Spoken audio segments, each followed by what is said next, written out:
Hi everybody, thought I'd do a little rig tour for 2025. This is my setup. Turned out pretty good, I think. Been building it for the last couple of years. It's my first kind of real rig build, so it took a little while longer, but I think it was worth the wait. Typically when I build stuff or do stuff, paint stuff, I tend to go after a theme. This one is obviously the Lamborghini theme. So I tend to kind of theme out whatever I do. So I think it turned out pretty decent. So it's an advanced sim racing ASR6 chassis, profile chassis. When I initially inquired with Advanced Sim, they didn't have any chassis in black. I think all they had was gray and maybe white, if I can remember. And I really wanted a black chassis because I just really like that all black, everything's black, stealth look. Just looks really good, very purposeful, not very loud. It's all very kind of subtle and bespoke, which I like a lot. So I asked them to prototype a black chassis for me, and they did.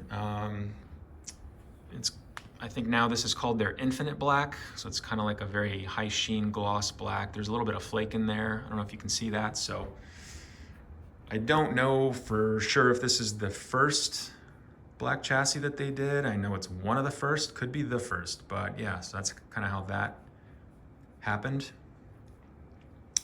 Lamborghini carpet, just kind of cool, I think. Just kind of ties everything in, kind of gives it a nice perimeter around the rig, looks really good. 38-inch curved LG, which is cool, kind of hugs the outboard dash in there, really nice. Little fourth monitor mount, LG. The setup I think turned out quite well. Not too busy, just busy enough. Few accessories on the rig. My goal, my objective was to sort of pull everything out that you would normally have up on the screen, like maps, tires, lap charts, running orders, things like that. All the stuff that you typically have on the outside of the screen while you're racing in your field of view, pulled outside of the screen. One, it's more realistic that way, in my opinion, to have everything like a real car outside in real life. And two, when I drive on my screen, I have nothing on my screen other than, what's the dashboard and the view outside of the car. So it really kind of helps the immersion aspect, I guess, if you want to say.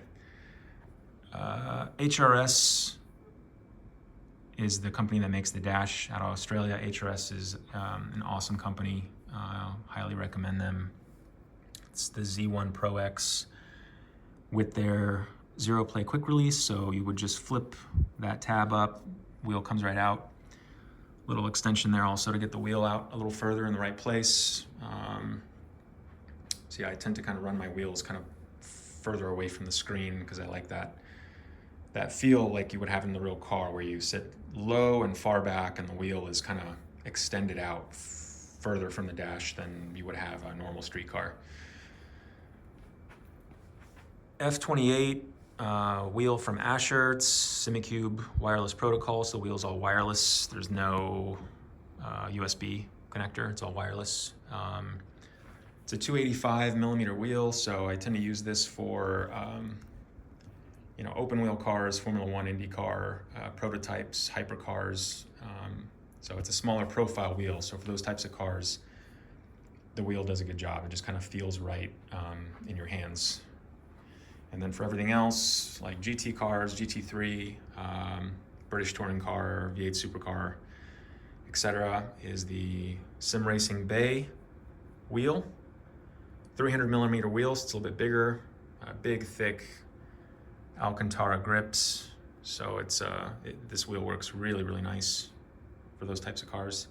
Again, wireless wheel. ignition, button box, my little labels there, all stainless steel case.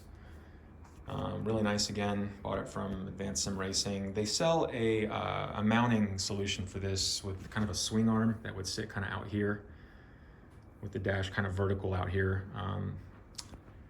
Didn't really like that too much because it feels like the button box is just kind of too far away and I have my shifter in the way, so I was trying to figure out a better way to mount it, and I had all that open room on the right side, so using the mounts that they provided, I just kind of put a little spacer in there to take up the extra slack, and then on the other side mounted it to the natural pickup points for where the horizontal profile connects to the vertical profile, and it worked out great. It's right in arm's reach.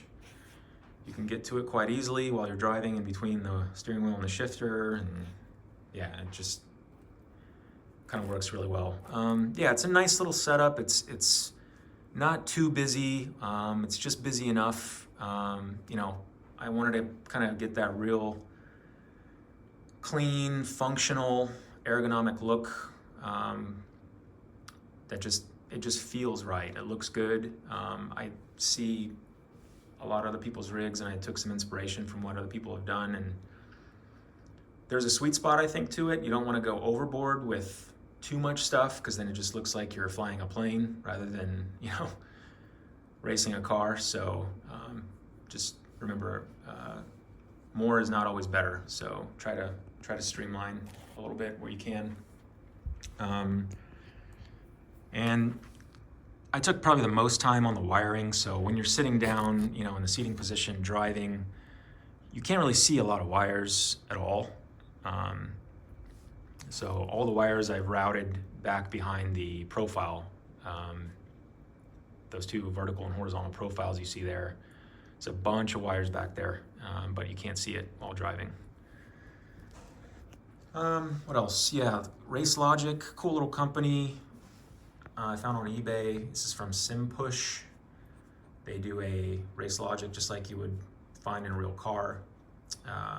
Stainless steel case. It comes with its own dash profile that you can upload into SimHub, and then it's all controlled through SimHub, so you have all kinds of very useful data in there while you're driving. Lots of different menus, deltas, lap timers, fuel, tire, pressures. My favorite is the split times between the cars in front of you and behind you, to see if you're either catching the car in front of you or being caught by the car behind you. So you can kind of, you know if you're off the pace or you need to come in and get better tires, or yeah, that is a really useful and helpful menu.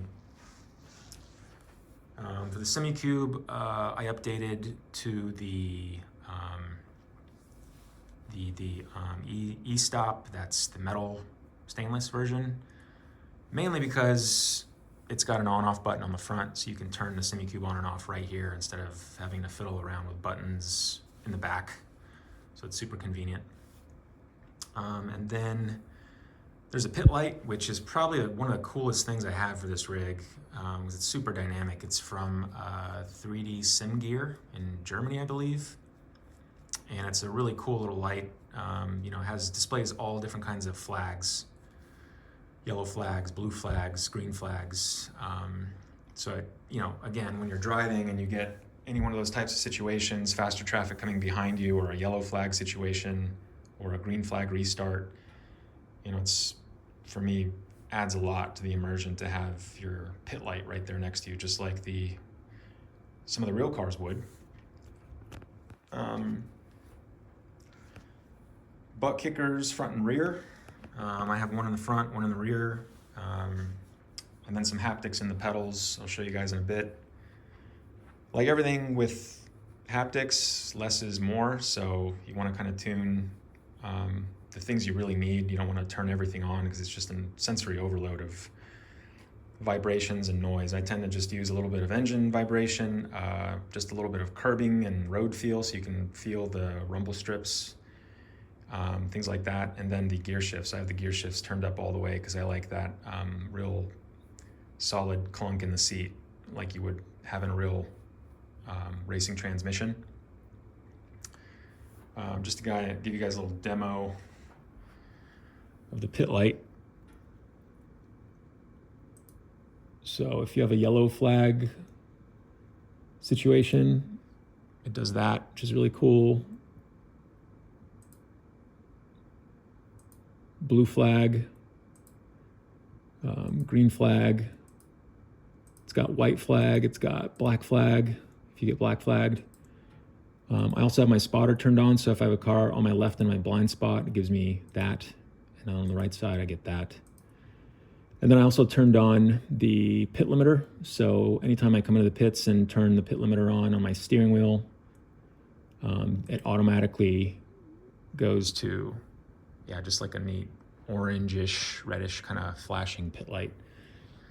And you can set this all up, how many LEDs go off, what rate they go off, how quickly they blink, what color they are. I mean, it's fully, you can upload your own profiles. It's, you know, super, super customizable, really neat little light for, I think it was like $60 or $70. So you add a lot to the rig just for that amount of money.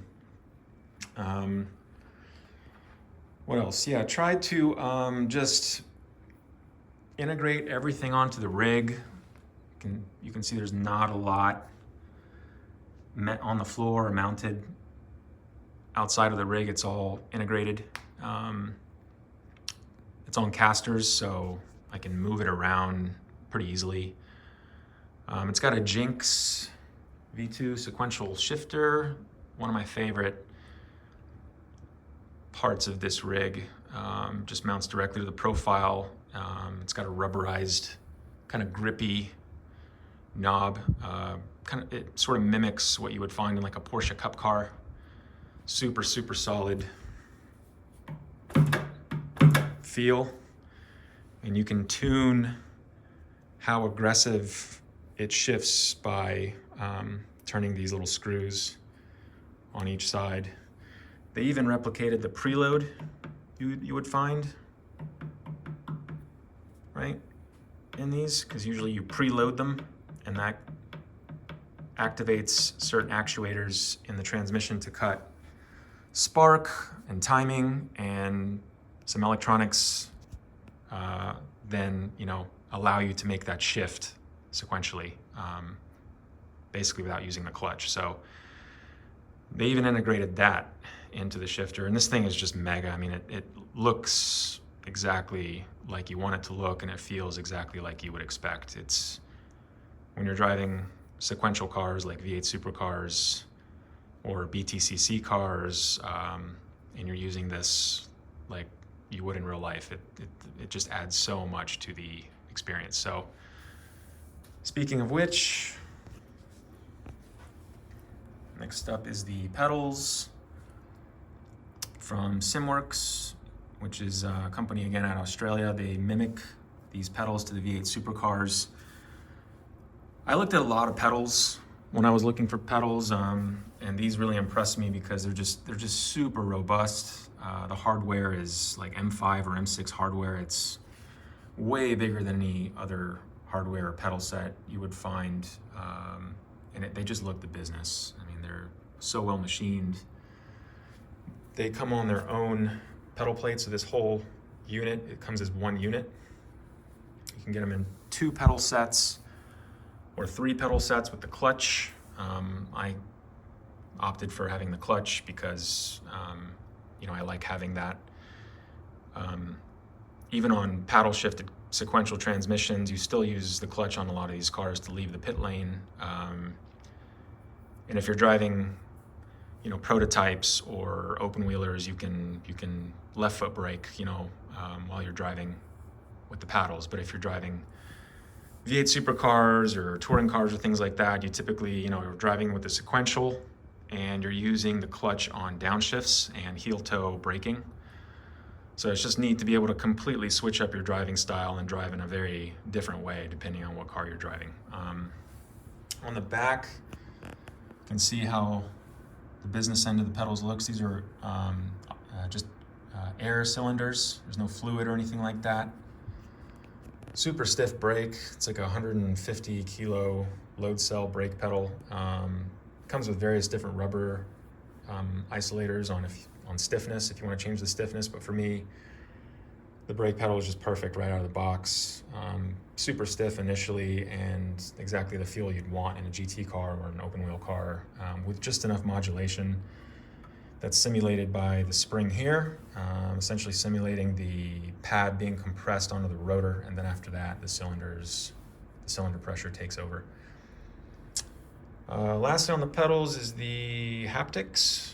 I have haptics on all three pedals by a company called Sim 3D. It's a guy out of the UK, I think, that builds them. He 3D prints mounts for various different pedal sets, even for the SimWorks pedals, which I was quite surprised. So they mounted up absolutely perfectly, I mean like a glove.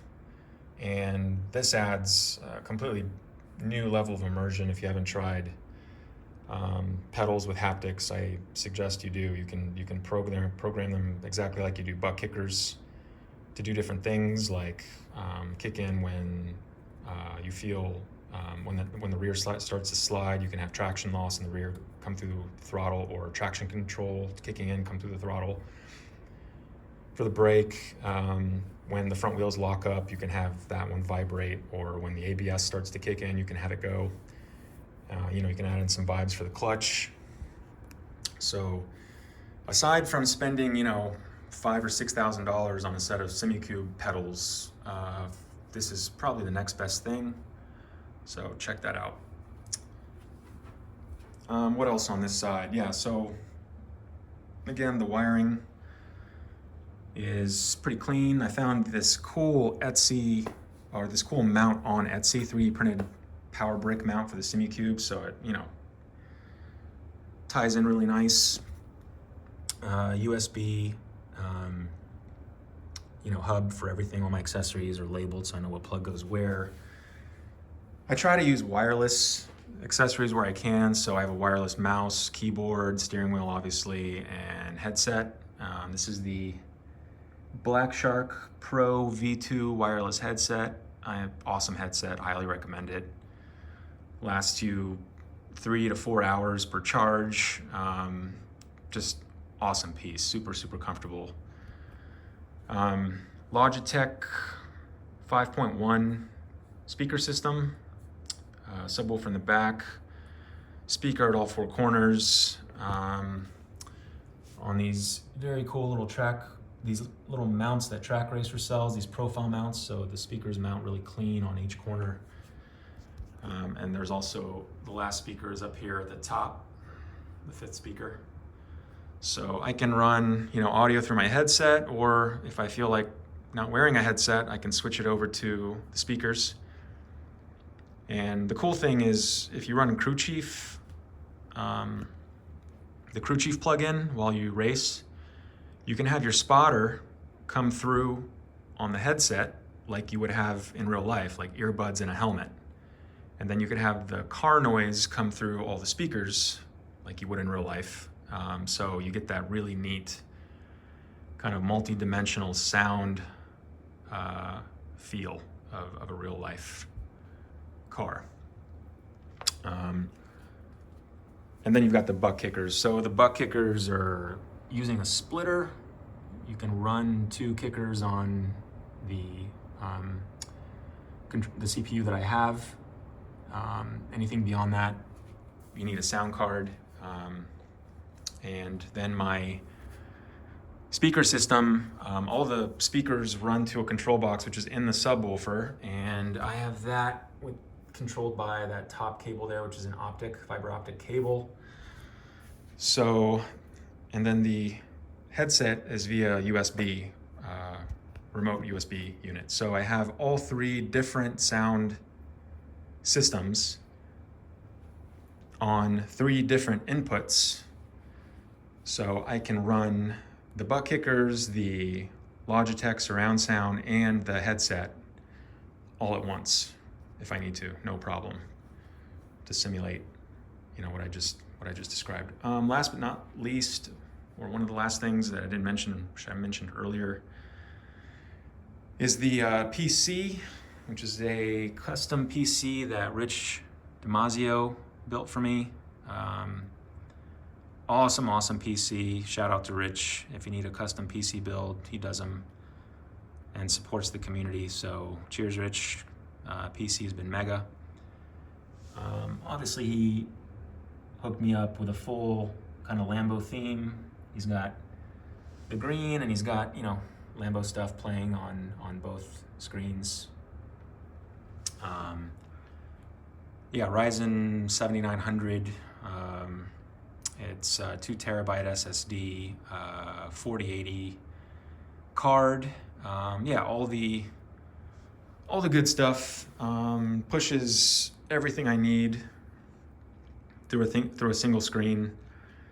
You know, I'm not running a triple screen, but running this amount of card through a single screen, you know, helps me do the kind of racing that I really like, which is multi-class racing, lots of cars in various conditions. So, you know, running 140 frames per second capped, I get no problem maintaining 130, 140 frames.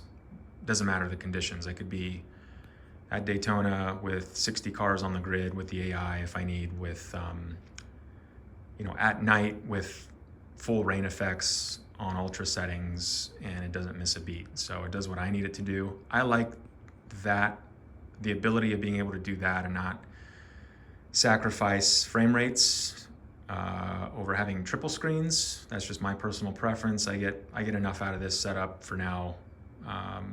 So really enjoying it. Quickly moving over to this side, you see some more, you know, Lambo themed stuff. Got the real emblem back here.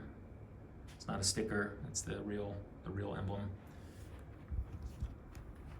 And yeah, the Lambo carpet, again, really kind of ties everything in. Really cool feature of the rig, I think. On this side, I have the butt kicker amps and the UPS backup power supply. Would highly recommend this power supply. It was the best $250 I ever spent. Everything is plugged in to the power supply. It's a very heavy unit full of batteries, and what it does is it kind of maintains and smooths out all your voltages for all your accessories. Just maintains consistent voltages for everything, and is also a backup power supply. So because everything is plugged into that, then I only have one outlet going from, or one plug going from the power supply to the actual outlet. So my entire rig, everything is run by one plug in the outlet. And there was a couple months ago, there was a storm that rolled in while I was playing with my headset on, and I didn't realize that it came in so quickly. Knocked out the power to my house. The whole house went dark, and my rig stayed on. And nothing missed a beat. Everything stayed on. I had like 15 laps to go, so I was like, hey, I'll just finish my race, finish the 15 laps, shut down the rig, and yeah, saved my rig from, you know, doing a hard cut, which is something you don't want to do when you're running, you know, sensitive electronics and this amount of accessories. You get into all kinds of problems. So yeah, if you don't have a backup power supply, UPS, check that out. Highly recommend it. But yeah, cheers guys. Happy racing.